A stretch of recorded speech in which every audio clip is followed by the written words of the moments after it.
Hi, welcome to our next set of notes.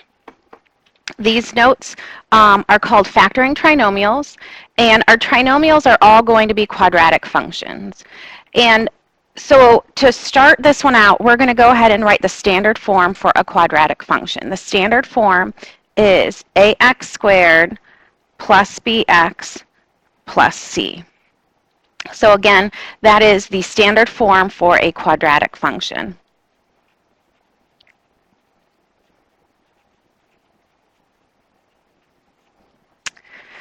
Now, if you take a look at our worksheet, all of these are trinomials. They began as two binomials. They were multiplied together to create these trinomials.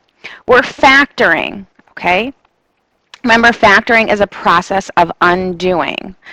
And notice that for all of these, our very first term, our coefficient is 1. So A equals 1 for all of these assignments or problems that we will be doing today. It won't always be the case, but this is how we're going to start factoring trinomials. I have the directions on how to do that right here. We're going to multiply, find two integers that multiply to c, so multiples of c, but add up to b. Okay? We're going to be checking our answers by remultiplying. So let's go ahead and get started with number 1 so you know what I mean. So if I take a look at c, we're going to find all the multiples of 12. So that is 1 and 12, 2 and 6, 3 and 4. Now using my multiples, which of them add to 7? Well, hopefully you see it is 3 and 4. Now remember, we're going to write this as a product of binomials. Okay, so binomial is two terms, so x plus 3. Product is having them getting multiplied together, x plus 4. Now before I circle this as my final answer, we're going to multiply to check my answer. I'm going to use distributive property to check. If you want to use Punnett square, that's fine. But for the sake of these notes, this is a little bit quicker. So I'm going to take x times x for x squared, x times 4 for 4x, 3 times x for 3x, 3 times 4 is 12. Now let's use a little mental math. If I would combine my terms to simplify this, 4 plus 3, that's 7x. And so this is my final answer, and we can go ahead and box that in. Let's try this again for number 2. Number 2, again, I'm going to go ahead and take my factors, my multiples of 20, and it is 1 and 20, 2 and 10, 4 and 5. So of these three multiple sets, which of them add to 9? 4 and 5 do. Now we're going to write this as two binomials, so n plus 4, n plus 5, okay? They are a product of binomials. They can get multiplied together, and we're going to check our work by doing that. So n times n is n squared, n times 5 is 5n, 4 times n is 4n, and 4 times 5 is 20. If I would keep going to simplify this, I would add together 4n and 5n, and I would get 9n. So now I know I factored this together correctly, because if I remultiplied, I'd get that same answer. Okay, let's try this again for number 3. Number 3, my multiple of c, I'm going to work with 18. So all of my multiples for 18 is 1 and 18, 2 and 9, 3 and 6. Of these three multiple sets, which one add to 9? 3 and 6 do. So I'm going to write this as h plus 3, h plus 6. I'm going to tell you order does not matter. If you wrote it as h plus 6, h plus 3, it's fine. But let's check our work. H times h is h squared. H times 6 is 6h. 3 times h is 3h. 3 times 6 is 18. 6h plus 3h is 9h. I did this one correctly as well, so we can go ahead and box that in. Now let's try number 4. Now for number 4, all of my multiples of 1, well, it's just 1 and 1. 1 plus 1 does equal 2, so let's go ahead and write this as a product of two binomials. So I have y plus 1, y plus 1. Again, to check my work, y times y is y squared. Y times 1 is 1y or just y. 1 times y, same thing. Then 1 times 1 is 1. Again, if I combine like terms, y plus y is 2y. Now, before I box this in, this is actually not my final answer. I want you to be writing this in as simplified form as possible. So, this is also equal to the quantity y plus 1 quantity squared. So, we're going to leave our answer like this. So again, it is y plus 1 quantity squared. Now, for number 5, hopefully you guys are getting the hang of this. Number 5, there is a difference though. Now we have negative 18 that we have to work with, multiples of negative 18. So remember how to get a negative number. It is a positive number times a negative number to get that negative number.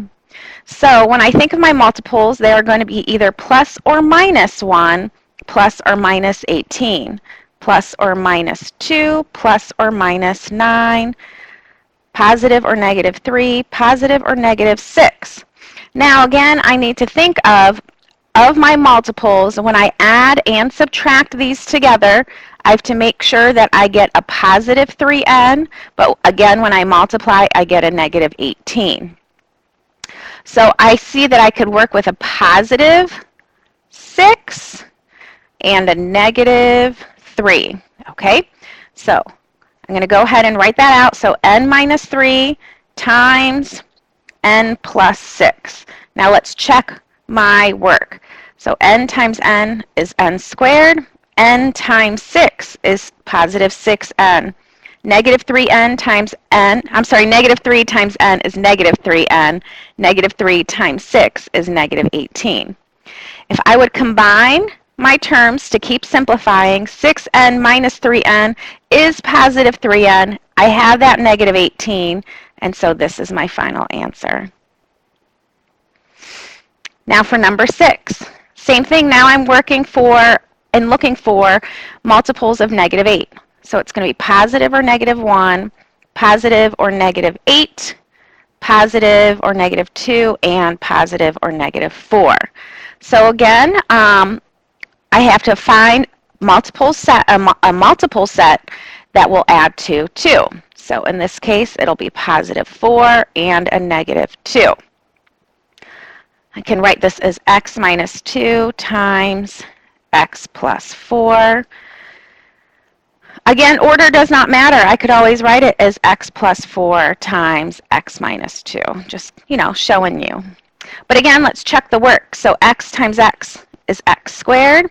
X times 4 is 4x. Negative 2 times x is negative 2x. Negative 2 times 4 is a negative 8. And so when I combine my terms to keep simplifying, 4x minus 2x, I get that 2x, and it's negative 8. So look at that. I did number 6 correctly. All right, now 7, 8, 9, and 10, we'll do that together in class, okay, just to really make sure you guys know what you're doing on this one. Number 11. Now for number 11, what I want to point out is we have more than one variable here, okay? So not only do we have x squared and x, we now have y and y squared. We are still going to use distributive property to check our work. But the difference here is when I create my binomials, I will have an x and a y. And notice they are not together, okay?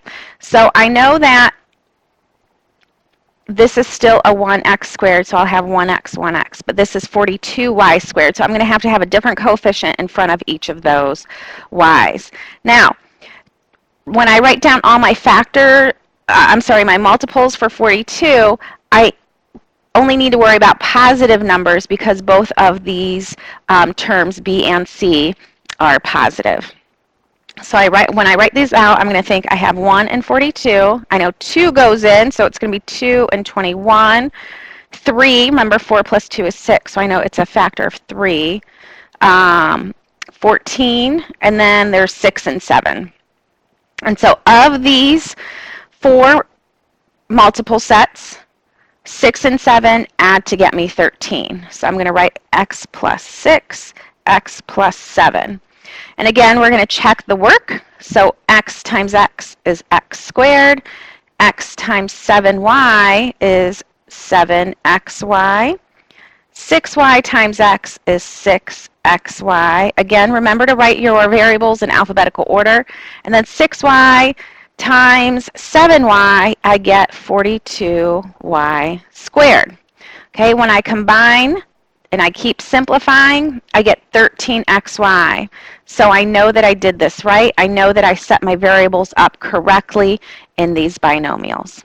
Okay? Let's try this again for number 12. Now, what I noticed on my answer key for this one is I do have a typo. Let's go ahead and change that to a 14. Okay, so it's 14AB. Now, again, I have positive signs right here, so I only need to worry about positive multiples. So 1 and 45, 3 and 15, 5 and 9. So these multiple sets are the only ones that go into 45. 5 and 9 are the only ones that add up to 14. Now remember, like the problem before, I'm going to work with 2 variables. So I'm going to have a plus 5b times the quantity a plus 9b. Check my work.